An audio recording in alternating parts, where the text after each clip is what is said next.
नहीं है, आज अनुवाद भी नहीं है,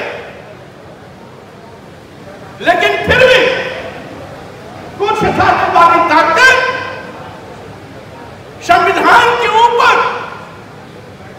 मनुस्मृति को थोपना चाहते हैं। मॉर्निंग गाइस, हाजिर है एक और शानदार नए व्लॉग के साथ और आज का व्लॉग कंटिन्यू करते। तो गाइस अभी लखनऊ के कैसरबाग के गांधी प्रेक्षागृह में चल रहे हैं, जहां पे भंते सुमित रतन द्वारा महाबोधि महाविहार विरासत बचाओ सम्मेलन किया जा रहा है। तो गाइस चलते हैं और देखते हैं वहां की क्या तैयारियां हैं, कैसी स्थिति है। हमारे साथ विजय भैया भी हैं, तो चलते हैं अंदर का माहौल देखते हैं कि कैसा है और क्या सारी चीज़ें चल रही, आखिर लोग क्यों यहाँ इकट्ठे हुए उसको भी जानने की कोशिश करेंगे। उससे पहले आपको दिखा दें तो भाई साहब यहाँ कई सारे स्टॉल लगे हुए हैं, देख रहे हैं, जहाँ पे आपको जो बहुजन विरासत की धरोहरें हैं, बुक्स हैं, वो आपको मिल जाएंगी। बनते जी कहाँ से आए हुए हैं आप? हम आए हुए हैं सीतापुर से। सीतापुर से। क्या उद्देश्य है यहाँ इकट्ठा होने का? यहाँ उद्देश्य ये है कि जो है बौद्ध गया का टेम्पल है जी जी, उसे मुक्त कराना। तो क्या किसी के कब्जे में किसी ने कब्जा कर रखा है? कब्जा कर रखा है, ब्राह्मणों ने कब्जा कर रखा है। क्यों ऐसा क्यों? ये जो है छोड़ना नहीं चाहते हैं। जी जी। और जो है हम लोग उसे मुक्त कराना चाहते हैं इसलिए क्योंकि हम लोग उनके मंदिर में नहीं जो है हमें प्रवेश नहीं दे रहे हैं, तो हमारे मंदिर में वो क्यों आए? अच्छा, हमारे टेम्पल में क्यों आए? जी जी जी। यही मेरा उद्देश्य है कि हमारे टेम्पल से आप जाइए, मैं आपके में नहीं आऊँगा।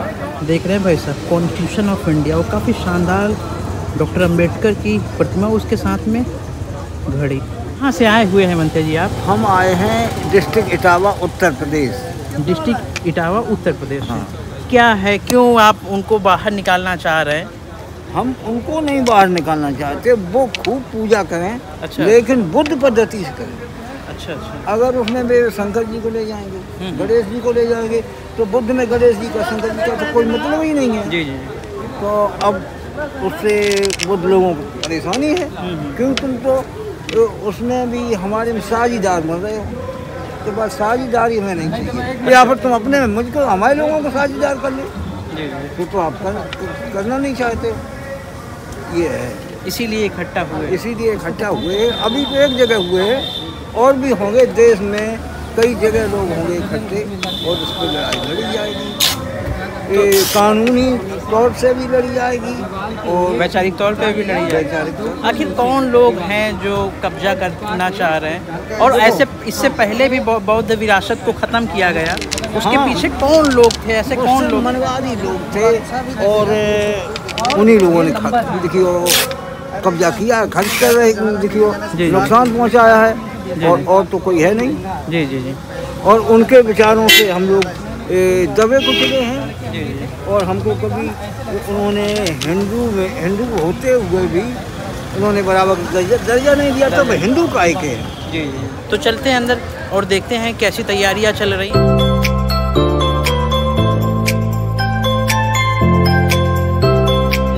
जो हमारे अब आए आप? हो गया रक्षको संविधान के आप ध्यान उसोर करो, मुक्त कराने महाबोधि को आंदोलन पुरजोर करो।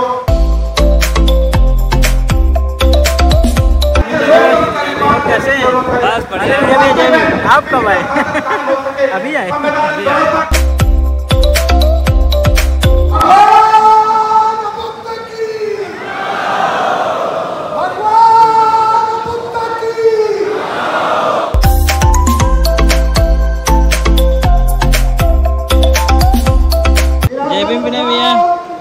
क्या हाल चाल है सर? क्या हाल चाल? आपका वेट कर रहे थे काफी टाइम से। और क्या अंदाजा था कि हम आ जाएंगे? अरे बिना आपके अधूरा है सारा। मेरी अभी चलेगा ना, थोड़ी देर अभी चलेगा। आज मनुस्मृति नहीं है, आज अनुवाद भी नहीं है, लेकिन फिर भी कुछ ताकतवादी ताकत संविधान के ऊपर मनुस्मृति को थोपना चाहते हैं, क्योंकि भारतीय संविधान के चलते जब आज मनुवादी ताकतें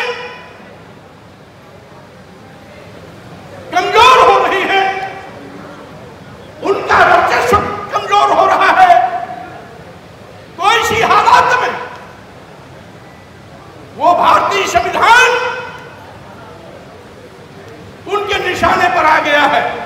1 hour later. अब एक क्यों आए हुए हैं यहाँ पे? जी, सबसे मेरा जो मेन मकसद है जी जी वो मेरा मकसद ये है कि अपनी विरासत को बचाना है। जी जी जी और हमें हमारा हक मिलेगा जी जी और हमें हमारा संविधान भी बचना चाहिए, क्योंकि आए दिन ये बात सुनने को मिलता है कि संविधान पे आपत्तिजनक टिप्पणियाँ होती रहती हैं। अभी बीच में अमित शाह जी ने कहा था जी जी कि अगर जितना हम अम्बेडकर का नाम लेते हैं, अगर उतना भगवान का नाम लेते तो स्वर्ग में चले जाते। जी जी मुझे तो लगता है कि 70 साल पहले अम्बेडकर साहब का जब संविधान नहीं था, जी जी उसके पहले तो कोई स्वर्ग नहीं गया, लेकिन बाबा साहब का संविधान जब से आया है तब से न जाने कहां से कहां तक लोग पहुंच गए, इसकी कोई गणना नहीं की जा सकती। जी जी कौन लोग हैं जो बहुजन विरासत पे कुटाराघात कर रहे हैं, उस पे कब्जा करने की कोशिश कर रहे हैं? इसमें हम क्या कहें, इस सामंतवादी लोग तो जो हैं वो तो ही हैं, मनवादी विचारधारा के लोग जो हैं वो तो ही हैं, लेकिन इसमें कहीं ना कहीं हमारा बहुजन समाज भी शामिल है। जी जी तो हम यही चाहते हैं अपने बहुजन समाज से कि आप इस चीज़ को समझें, अपनी विरासत को बचाने के लिए आगे आएँ, अपने संविधान की सुरक्षा करें। बस इतनी ही बात कहना चाहेंगे सर। बहुत बहुत धन्यवाद, आपने हमको मौका दिया कुछ बोलने के लिए। बहुत बहुत धन्यवाद सर। आप लोगों को देख के बहुजन समाज में तो और एक ऊर्जा आनी चाहिए कि आप देख नहीं सकते हैं कि किस समाज ने किसने कब्जा किया, लेकिन फिर भी आपके अंदर वो चेतना है कि बहुजन विरासत को बचाना है, सबको बचा के चलना है। तो जो लोग नहीं आ रहे हैं उनको तो और निकल के आना चाहिए। बिल्कुल निकल के आना चाहिए। अभी हाल ही में आपने इटावा का जो कांड सुना होगा, जी जी यादव जी थे। जी जी वैसे मैं किसी जातीयता को सम्मान तो नहीं करता हूँ, मैं योग्यता का सम्मान करता हूँ, जी जी लेकिन वो यादव थे। एक यादव होने के नाते उनको कथा मंच से हटा दिया गया, उनको उनके ऊपर शोषण किया गया, और जो कि ये निंदनीय है, ये नहीं होना चाहिए था। अगर आपको लगता है कि ये गलत कर रहे हैं तो इसको संवैधानिक तरीके से इस पे आप कार्यवाही करवा सकते थे, जी जी लेकिन आपको ऐसा नहीं कर, आपको ये अधिकार नहीं है कि किसी को मारो पीटो या उसका सर मुंडवा दो। इस तरीके से ये बहुत निंदनीय है। मैं इस पे ज़्यादा कुछ नहीं कहना चाहता हूँ, लेकिन इतना ज़रूर कहना चाहता हूँ कि ठोकर लगी है तो अब समझ जाना चाहिए इंसान को। जी जी। A few minutes later. Sir जय भीम। कैसा लगा आज आपको? आज गांधी भवन प्रेक्षागार सभागार में जो बौद्धिक सत्व विरासत को बजाने के लिए जो बिहार पटना में आंदोलन चल रहा बीटी एक्ट 1949 को रद्द करने के सिलसिले में, तो वहाँ आज एक प्रोग्राम यहाँ गांधी भवन में रखा गया लखनऊ में, जिसमें देश से गणमान्य लोग आए जिन्होंने अपने विचार रखे। और आज इतनी बड़ी बहुजन शक्ति हमें यहाँ लखनऊ में देखने को मिली, और ये शक्ति देख के मुझे ऐसा लगा कि हमारा समाज फिर से जैसे बहन जी के ज़माने में, काशीराम जी के ज़माने में, अम्बेडकर साहब के ज़माने में एक क्रांति जागृत हुई थी, आज वैसे पुनरुत्थान हो रहा है, और जिसकी वजह से हम लोग एकत्रित हुए हैं और एक ऊर्जा का संचार हुआ है। काफ़ी अच्छा लगा मिलके। धन्यवाद। विजय भैया आप चलेंगे या रुकेंगे? नहीं, हम तो रुकेंगे भाई। रुकेंगे तो ब्लॉग पे कंटिन्यू बने रहिए। साथ विद्या गौतम जी भी मौजूद हैं। कैसा रहा मैम आज का जो यहाँ पे जो जिस प्रकार बौद्ध विरासत को ख़त्म किया जा रहा है, उसके उपलक्ष्य में आप लोग इकट्ठे हुए, क्या लगता है कि उस धरोहर को बचाने में आप सफल होंगे? बिल्कुल। आज ये जो प्रोग्राम का आयोजन हुआ आदरणीय भंते सुमित रतन जी ने किया है, और ये प्रोग्राम का आयोजन प्रदेश भर से प्रत्येक जनपद से लोगों ने यहाँ पे अपनी हाजिरी लगाई है। महाबौद्धि महाविहार को बचाने का ये आंदोलन है, और ये आंदोलन पूरे देश में चल रहा है, महाराष्ट्र, यूपी और भारत के कई राज्यों में चल रहा है। और हम बाबा साहब अम्बेडकर के अनुयायी हैं, तो हमारा पहला मकसद है कि डॉक्टर भीमराव अम्बेडकर की जो विचारधारा है, जो मूवमेंट है, उसमें अगर कहीं भी कुछ भी ऐसी बात है जहाँ पे लग रहा है कि हमारी विचारधारा के खिलाफ है, तो हम उसकी पूरी लड़ाई लड़ते हैं। क्योंकि मेरा नाम विद्या गौतम है। अखिल भारतीय अम्बेडकर महासभा हमारा संगठन है, जो भारत के कई राज्यों में संवैधानिक अधिकारों को लेकर के आंदोलन करता रहा। तो आदरणीय भंते जी ने आज यहाँ आयोजन किया था, और उसमें सभी लोग आए, और हम लोगों ने यहाँ पे शपथ ली है कि महाबौद्धि महाविहार की उस लड़ाई को बचाने के लिए हम सब एक हैं। क्यों, आखिर ऐसे कौन लोग हैं जो बहुजन विरासत पे कब्जा करना चाह रहे हैं? क्या उनको कहीं वैचारिक डर तो नहीं है उनके मन में? जाहिर सी बात है कि विरोधाभास की सरकार है। हमारी जो विचारधारा है समानता की है, स्वतंत्रता की, बंधुत्व की है, देश हित की है, जनहित की है, और उनकी विचारधारा जाति और धर्म और नक्सलवाद और उस पर आधारित है। तो ऐसी विचारधारा हमारी इतनी पवित्र विचारधारा को कैसे एक्सेप्ट करेगी? तो जाहिर सी बात है कि जब भी लोकतंत्र में जो भी लड़ाइयाँ हुई हमेशा वैचारिक लड़ाई, चाहे यूरोप की क्रांति हो चाहे कहीं बाहर की क्रांति हो, हर क्रांति विचार से उपजती है। तो ये एक वैचारिक क्रांति की लड़ाई है। तो वो चाहते हैं कि जब उनकी विरासत को नष्ट कर दिया जाएगा तो जाहिर सी बात है, जब विरासत नष्ट हो जाएगी तो आने वाली पीढ़ियाँ हमें जान ही नहीं पाएंगी, समझ ही नहीं पाएंगी। तो इसलिए इस लड़ाई को, इस मूवमेंट को हम लोग मजबूती से लड़ रहे हैं और सफल होंगे, क्योंकि ये चंद लोगों की लड़ाई नहीं, पूरे बहुजन समाज की लड़ाई। आज पूरे देश भर में बौद्ध विरासत को बचाने की जो मुहिम चल रही, उसके पीछे प्रॉब्लम क्या है उस पर बात करते हैं। प्रॉब्लम ये है कि 1948 में एक एक्ट आता है जो कि BT एक्ट आता है, बौद्ध गया टेम्पल एक्ट, जिस एक्ट में गाइडेंस दिया गया था कि एक कमेटी बनेगी, जो कमेटी में 9 लोग होंगे, 4 हिंदू होंगे, 4 बौद्धिस्ट होंगे और एक अध्यक्ष होगा जो कि वहाँ का DM हो सकता है या ex-DM भी हो सकता है।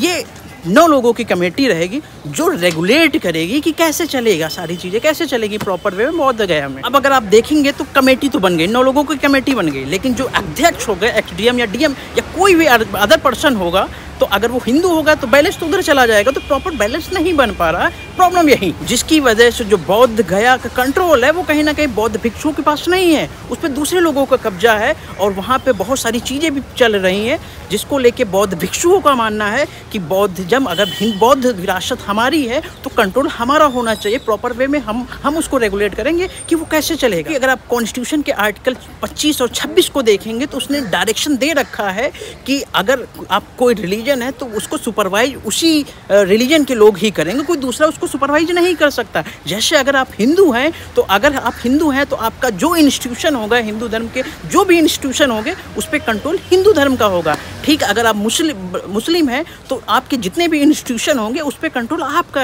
होगा, जो कि कॉन्स्टिट्यूशन का आर्टिकल 25 और 26 कहता है। यही है कि अगर आप देखेंगे कि कॉन्स्टिट्यूशन के तहत तो हमको डायरेक्शन दे दिया गया, हमारे पास सुपरवाइज करने का पावर है कि हम बौद्धिज्म है तो बौद्धिज्म के जितने भी इंस्टीट्यूशन है उसको सुपरवाइज हम करेंगे। लेकिन यहाँ प्रॉब्लम ये आ रही है कि एक्ट बाउंड कर रहा है, जिससे पूरा कंट्रोल बौद्धिज्म के पास, बौद्ध भिक्षुओं के पास नहीं है, जिसकी वजह से बौद्ध गया के टेम्पलों पर दूसरे लोगों का कब्जा होता जा रहा है और वहाँ पे वो हिंदू धर्म की तरीके प्रोपेगेंडा और बहुत सारी धार्मिक चीजें करने लगे, जिससे प्रॉब्लम इकट्ठी हो रही है, जिसकी वजह से बौद्ध विरासत कमजोर होती जा रही है क्योंकि उनके पास कंट्रोल भी नहीं है और भी बहुत सारी प्रॉब्लम होती जा रही है। इसी चीज को लेके बौद्ध भिक्षु और भी जो बौद्ध विरासत के लोग हैं वो प्रोटेस्ट कर रहे हैं, वो अपनी मांग कर रहे हैं कि BT एक्ट में अमेंडमेंट किया जाए, जिसकी वजह से वो कंट्रोल हमारे पास आए, क्योंकि वो जितने भी बौद्ध धर्म के इंस्टीट्यूशन है, अगर सारे धर्म के लोग भी उस इंस्टीट्यूशन को रेगुलेट कर रहे हैं तो हमारे पास भी पावर वही होनी चाहिए जो कि कॉन्स्टिट्यूशन भी हमको रिकॉग्नाइज करता है, लेकिन BT एक्ट बाउंड कर रहा है। तो इस BT एक्ट में संशोधन की जरूरत है। बाकी देखने लायक ये होगा जो लोगों की मांगे है उसमें कुछ सुधार होता है या नहीं होता है, ये देखने लायक होगा। गाइस यहाँ से स्कूटी अपना वेट कर रही, काफी समय से यहाँ पे है भाई साहब, निकल